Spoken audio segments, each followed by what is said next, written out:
27 के परिणाम की ओर इशारा है। क्यों कह रहे हैं इसको जरा हम समझें, क्योंकि ये जो आंकड़ा है ये अपने आप में बहुत सारे सवालों के जवाब समेटे हुए जानकारी आपको दे रहे हैं। क्योंकि देखिए 45 दिन में 66 करोड़ 30 लाख श्रद्धालु पहुंचना, और ये श्रद्धालु जो थे, अमूमन क्या होता है कि हिंदुओं में भी अलग अलग पंथ हैं, अलग अलग जातियां हैं, लेकिन उसको देखें अगर तो यहाँ कोई जाति में यहाँ पर डिवाइडेड नहीं था, ये कहीं बटे हुए नहीं थे, ये बिल्कुल एकजुट एक साथ थे।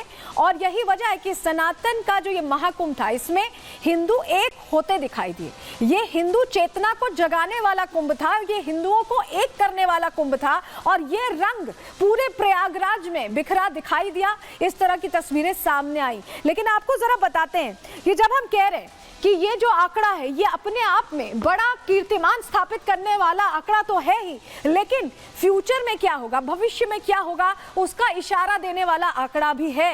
क्यों हम ऐसा कह रहे हैं जरा आपको समझाते हैं। जानकारी देखिए, अभी पिछले जो लोकसभा चुनाव हुए थे 2024 में हुए थे, 19 अप्रैल से लेकर 4 जून तक चले थे और करीब 46 दिन चले थे। 46 दिन में कुल वोट कितने पड़े? 64.64 करोड़, यानी 64 करोड़ 64 लाख ये वोट पड़े। अब जरा महाकुंभ में समझिए, 13 जनवरी से 26 फरवरी तक चला, 45 दिन चला। कुल श्रद्धालु कितने पहुंचे? 66.30 करोड़। तो ये जो आंकड़ा है, जितने वोट पड़े उससे भी ज्यादा बड़ा आंकड़ा है। और जो वोट पड़े थे इलेक्शंस में वो सभी धर्म के थे, सभी धर्म के थे, सभी दलों को वोट पड़े, तब ये आंकड़ा जोड़ जाड़ के 64 के करीब पहुंचा, 64 करोड़ 64 लाख। लेकिन अभी जो हिंदू पहुंचे, सनातनी पहुंचे, आप समझिए सिर्फ सनातनियों का आंकड़ा है, शुद्ध सनातनियों का आंकड़ा है, और ये 66 करोड़ से ज्यादा था। तो अपने आप में ये बड़े परिदृश्य में समझने के लिए काफी है कि ये आंकड़े डरा रहे हैं अब बाकी दलों को। योगी आदित्यनाथ इसको लेकर क्या कह रहे हैं, सुनिए जरा। 66 करोड़ 30 लाख श्रद्धालु किसी आयोजन का हिस्सा बने, कोई अपहरण की घटना नहीं, कोई लूट की घटना नहीं, कोई भी ऐसी घटना नहीं जिस घटना के बारे में कोई ये कह सके। विरोधी को भी ढूंढे ढूंढे दूरबीन लगा करके भी और माइक्रोस्कोप लगा करके भी वे इस प्रकार की घटनाओं को उजागर नहीं कर पा रहे। मौनी अमावस्या के दिन 8 करोड़ श्रद्धालु यहां पर था।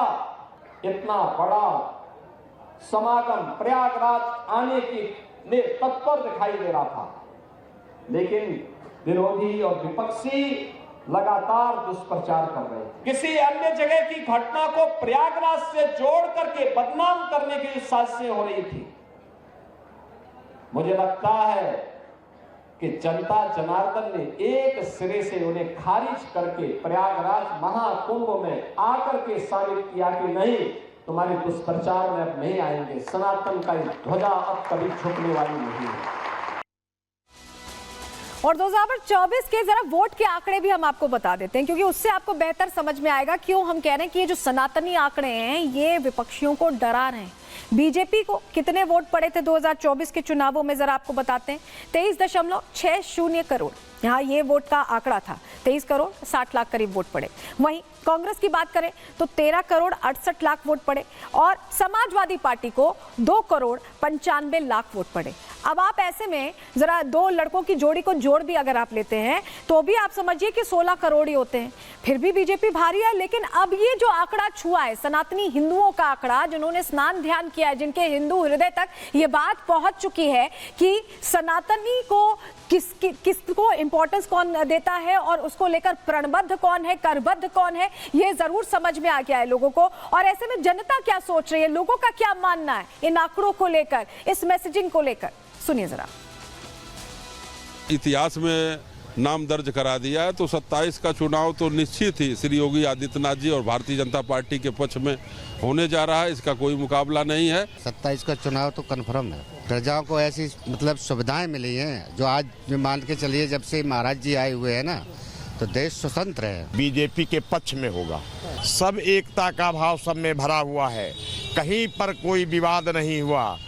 बड़ी ही ईमानदारी निष्ठा से योगी जी काम कर रहे हैं। ना आपने लोग कह रहे हैं कि ईमानदारी और निष्ठा से काम हो रहा है, लेकिन फेक नैरेटिव भी जमकर फैलाने की कोशिश हुई और अलग अलग नेताओं के बयान इस दौरान हमने देखे। अखिलेश यादव ने कुंभ में व्यवस्था ठीक नहीं है कहा। इसके अलावा क्या कहा उन्होंने कि मौतों का आंकड़ा छिपाया जा रहा है, जो घटना हुई थी उसको लेकर।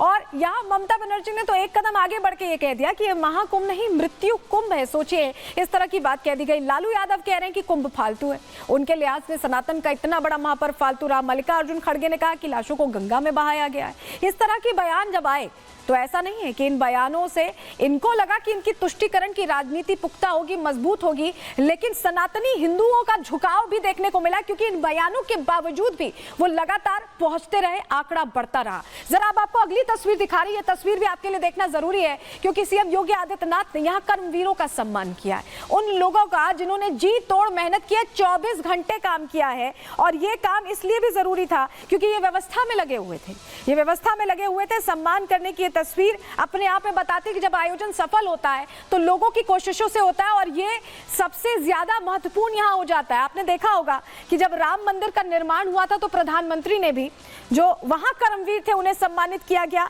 और अब यहाँ पर भी उसी प्रथा को आगे बढ़ाते हुए जिन्होंने जी तोड़ मेहनत की है, 24 घंटे व्यवस्थाएं पुख्ता रखने का जिम्मा संभाला है, मेहनत की है, उनको यहाँ सम्मानित किया गया है। तो कर्मवीरों का सम्मान हुआ। सबसे पहले सफाई कर्मचारी, क्योंकि इतने बड़े आंकड़े जब हैं तो इलाके को यहाँ स्वच्छ रखना सबसे बड़ी जिम्मेदारी थी। स्वास्थ्य कर्मी जिन्होंने लगातार मेडिकल एड दिया है उन लोगों को जो पहुंच रहे थे। इसके अलावा नाविक जो लगातार ले जा रहे थे लोगों को, वो व्यवस्थाएं देख रहे थे। वहीं बस ड्राइवर्स को भी, क्योंकि इनका कोई समय नहीं था, ये समय सीमा से बंधे नहीं थे, 24 घंटे इन्होंने काम किया, लोगों के लिए काम किया, व्यवस्थाएं ठीक करने के लिए काम किया है।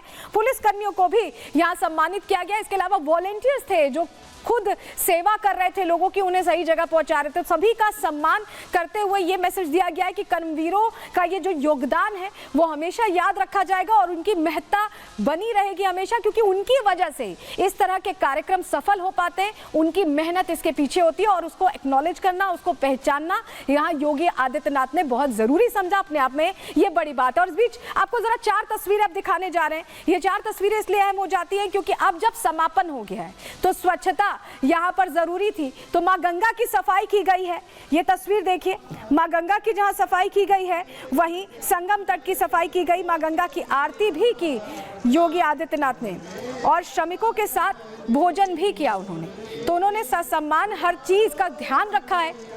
आम जो एक नेता होता है वो जनता से जुड़ा होता है, जनता से बना होता है। और देखिए यहाँ उसी को यहाँ पर दिखाते हुए योगी आदित्यनाथ, क्योंकि वो सफाई भी कर रहे हैं और कर्मवीरों के साथ समय भी बिता रहे हैं, क्योंकि उन्होंने बहुत मेहनत की है और उसको सम्मान देना यहाँ योगी आदित्यनाथ ने जरूरी समझा। और इस बीच आप ये भी देखिए कि यहाँ पर 3 बड़े रिकॉर्ड संगम में जिस तरह से ये स्नान ध्यान हुआ है उसमें बने। महाकुंभ 2025 में 3 गिनीज वर्ल्ड रिकॉर्ड बन गए हैं।